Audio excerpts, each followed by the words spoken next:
السلام علیکم دوستو، آپ دیکھ رہے ہیں امتیاز گل یوٹیوب، اور قبل اس کے کہ ہم آج کے موضوع کی طرف آئیں، اس چینل کو لائک کرنا اور دوسروں کے ساتھ شیئر کرنا نہ بھولیے۔ آج کچھ بات ہو جائے رائے ونڈ میں زبردست تبلیغی اجتماعات کی۔ 7 نومبر کو بھی ایک 3 روزہ اجتماع ختم ہوا، بین الاقوامی اجتماع تھا، لاکھوں لوگوں نے اس میں شرکت کی، بڑے روح پرور مناظر دیکھنے میں آئے، سسکیوں کے ساتھ، آہوں کے ساتھ جب دعائیں مانگی گئیں۔ کوئی مولانا ابراہیم آف انڈیا تھے، انہوں نے اختتامی دعا کروائی، اور ایسے معلوم ہو رہا تھا کہ تمام عالم اسلام ایک جگہ پہ اکٹھا ہو گئے۔ بڑا ہی رکت آمیز مناظر تھے، انسان بہت متاثر ہوتا ہے اس سے۔ لیکن وہی لوگ جب باہر سڑکوں پہ آئے، اس وقت ایسا لگا جیسے ایک ہجوم باہر آ گیا ہے، اور ہم لاہور سے اسلام آباد آ رہے تھے،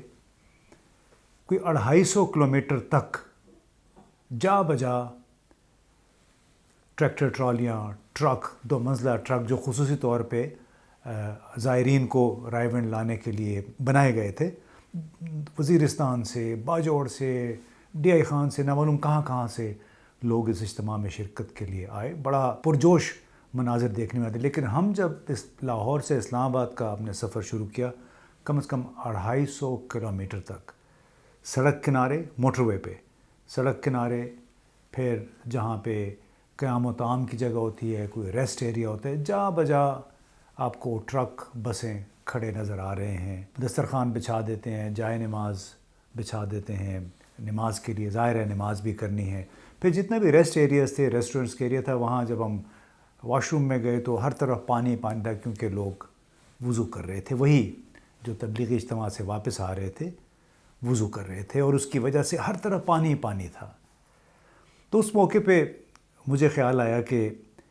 ایک ایسا زبردست روح پرور اجتماع ہے، اور اس کے روح رواں مولانا طارق جمیل صاحب ہیں، مولانا عبید الرحمن ہیں، اس میں باہر سے بھی، بنگلہ دیش سے، بھارت سے،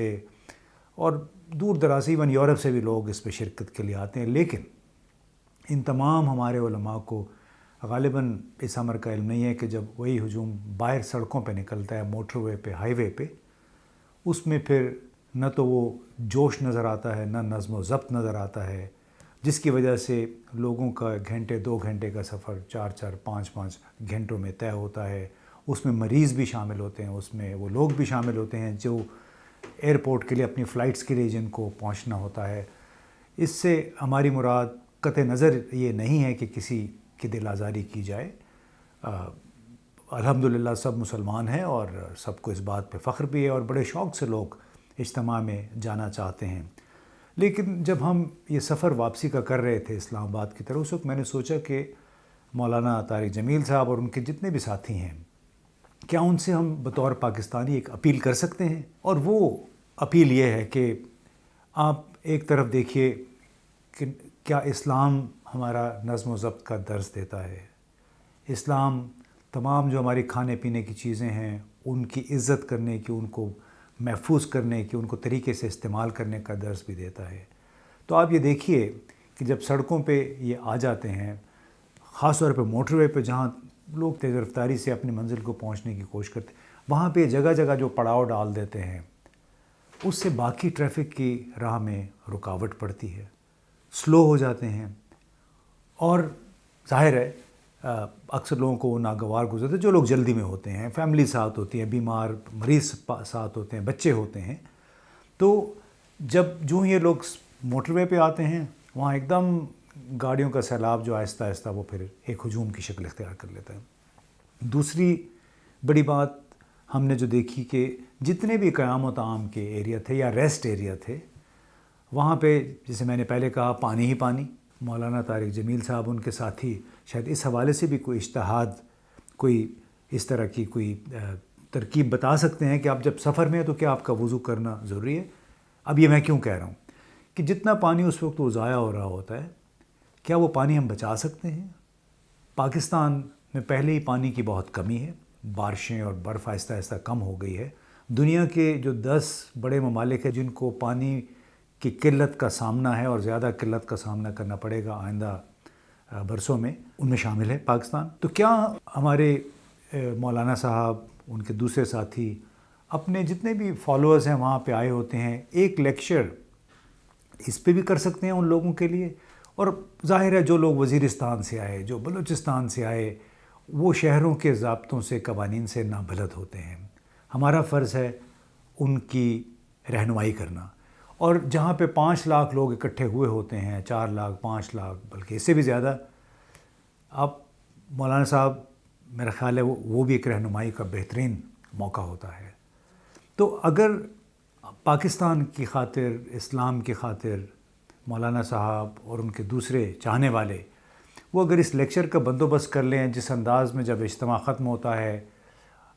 گاڑیوں کے وہاں سے نکلنے کی ایک ترتیب مقرر کر دیں، وقفے وقفے سے نکلیں تاکہ بڑی سڑکوں پہ بھیڑ نہ ہو، لاہور جیسے انتہائی مصروف شہر میں، تو یہ رائے ونڈ تبلیغی جماعت بلا شبہ ایک بہت بڑی سماجی انقلابی تحریک کا رخ اختیار کر سکتی ہے. یعنی وہ کام جو ریاست پاکستان کے لیے موجودہ بھیڑ کے دنوں میں، موجودہ رش کے دنوں میں مشکل ہو رہا ہے، نالائکی بھی ہے اور کیپیسٹی بھی نہیں ہے. یعنی ظاہر ہے ایک وقت میں جب لاکھوں لوگ کہیں سے نکل رہے ہوں تو وہ کون سی ریاست ان کا مقابلہ کر سکتی ہے، ان کو ڈسپلن کر سکتی ہے.